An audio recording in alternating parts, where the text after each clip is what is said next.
সাংবাদিকলৈ ধন্যবাদ। মোৰ গৰু মই পাহাৰত দিওঁ পাহাৰত দিওঁ, সেইটো ডেইলি দিওঁ। তেখেতে বাগান কৰিছে, বাগান কৰাৰ পিছত তেখেতে চতুৰ্পাশে কি কয় তাৰেৰে বেৰা দি মানে ঠিকে আছে। তাৰপিছত তেখেতে কি কৰিলে, 2 নম্বৰী গৰুবিলাক যে আছে, সেই 2 নম্বৰী গৰুবিলাক মানে পইচা খাই তেখেতে ৰাস্তা বনাই দিছে। সেই যে মানে চোৰাই গৰু পাহাৰৰ পৰা যে চুৰি কৰি লৈ আহে যে, সেইবিলাক গৰু এইফালেদি পাৰ কৰাৰ কাৰণে তেখেতে ৰাস্তা বনাই দিছে। তাৰপিছত আমাৰ গৰু পাহাৰত খায়, পাহাৰৰ পৰা তেওঁলোকে এটা চাকৰ ৰাখিছে। NGO আৰু এখেতে লগত লৈ তেখেতে একটা মানে ফাণ্ড তৈয়াৰ কৰিছে যে যিবিলাক পাহাৰত গৰু পাব সেইবিলাক বাগানত সোমাই দিব। সোমাই দিয়াৰ পিছত তেখেতে বাগানৰ পৰা লৈ আহি এটা গৰু 510 মানে এনেকৈ মানে লৈ আছে তেখেতে। তাৰপিছত সেই কালি মোৰ গৰু ইয়াতে ভাচি আছে এনেকৈ। তাৰপিছত মই ক'লোঁ যে আপোনালোকে গৰু ধৰিছে ঠিকে আছে, আপোনালোকে ৰিচিভ দিয়ক। তেখেতে মোক ক'লে যে থাৰ্ড ক্লাছ মানুহ। আৰে গৰু ৰিচিভ লওক, আপুনি গৰু দিয়ক, আপুনি থাৰ্ড ক্লাছ কিয় কয়? আৰু গৰু আছিল মোৰ 8টা, এতিয়া আছে 6টা। 500 টকা। এটা মোটামুটি 3-4 বছৰৰ পৰা চলি আছে।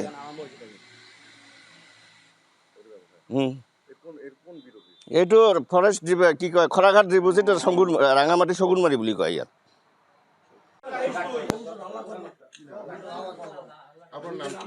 Abdul Jalil Molla, PPCW, personal post casual worker. আমাৰ মানে 36 সেক্টৰত না কেটেল অফিসাৰ আছে এজন, সি চোৱা চিতা কৰে। কালি তাৰ কোৰ্টৰ ডেট আছে, পিছবেলা সি গৈছে। পিছবেলা যোৱাৰ পাছত গৰুবিলাক পাইছে, গৰুবিলাক আনি কেম্পত সোমাই দিছে। কেম্পত সোমাই দিছে আছে আৰু। ইয়াৰ পিছত মানুহ নাই 7টা 7:30 মান বজাত 3জন মানুহ আহিল। 3জন মানুহ আহিল। তাৰপিছত আমি সিহঁতক ক'লোঁ যে গৰু লৈ যা, গৰুটো দিবই লাগিব, এইটো গৰু বেলেগত ক'তো নাযায়, বেলেগতো কোনো নাযায়। যাবতে সিহঁতে শাসন কৰি দিব যাতে আৰু বেলেগ নাই। আৰু এদিন আহিছিল সিহঁতৰ গৰু, সিহঁতক কৈ দিছিল লৈ গৈছে। সেইদিনা মানে মেইন আপোনাক কিন্তু সাতটা কথা কৈ আছোঁ মই। কেটেল আছে যিটো থাকে, সি মানে তাৰ ছিঙি গ'লে অলপ তাৰ লাগে। সেইটো কথাৰ কাৰণে মই কৈছোঁ যে তাক অলপ 2-4টা মান টকা, 5 টকা মান দিলে বা 10 টকা 500 টাকা একবাৰ দিলে, টকাৰ কথা ময়ো কোৱা নাই। টকাৰ কথা তাৰ ময়ো কোৱা নাই। সিহঁতৰ মানুহ এজন আছে যে শামচুল নাম, এই ইয়াতে আছে শমশেৰ, সিহঁতে পাৰে তাই এই ল'ৰাটোক ক'লে যে 500 টাকা এখানে দি দিছ। তাৰ ছিঙি গৈছে, এইবিলাক ঠিক ঠাক কৰিব। সি ক'লে, সি কোৱাৰ পিছত সেই ল'ৰাটো ক'লে মই দেউতাকক ফোন কৰিম। দেউতাকক ফোন কৰিল। আচ্ছা, দেউতাকক ফোন কৰাৰ পিছত দেউতাকে কিবা ক'লে যে ঠিক আছে টকা দিয়ক, ৰিচিপ্ট দিয়ক। ৰিচিপ্টটো আমি ইয়াৰ পৰা দিব নোৱাৰিম, ৰিচিপ্ট দিবলৈ খুৰা ৰেঞ্চৰ পৰা, হয় না কথাটো? সেইবিলাক বাদ দে, গৰু লৈ যাক।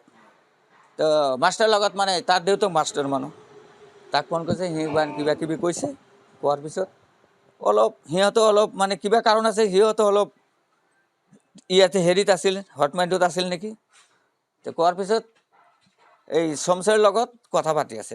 মোবাইলটো মই মাষ্টাৰ লগত মই ফ্ৰেণ্ডলি কথা কওঁ, চাচ্চা মানে তাৰ লগত কথা পাতিম আমি।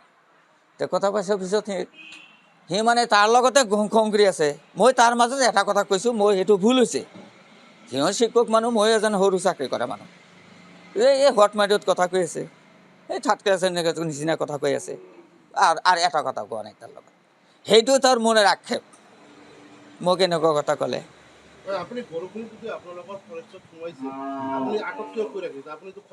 না টাইমটো আছে না, আইনো বেছা। আমাৰতো ৰেঞ্চত জনাব লাগিব, ৰেঞ্চৰ ষ্টাফ আহিব, সিহঁতে ঘৰত লৈ যাব না ৰেঞ্চত লৈ যাব। আমাৰতো ইয়াতে কোনো ৰাখাৰ কোনো কেপাচিটি নাই। আৰু এইটো কেম্প, বন শিবিৰ, ঘৰতো দিব। না প্ৰত্যেকটো নহয়, তাৰ ছিঙি গৈছে, তাৰ কাৰণে 500 টাকা সি কৈ দিছে। এই যে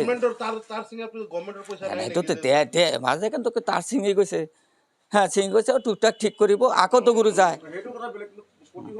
এইটোকে কথা, আৰু ইয়াৰ বাহিৰে কোনো কথা হোৱা নাই।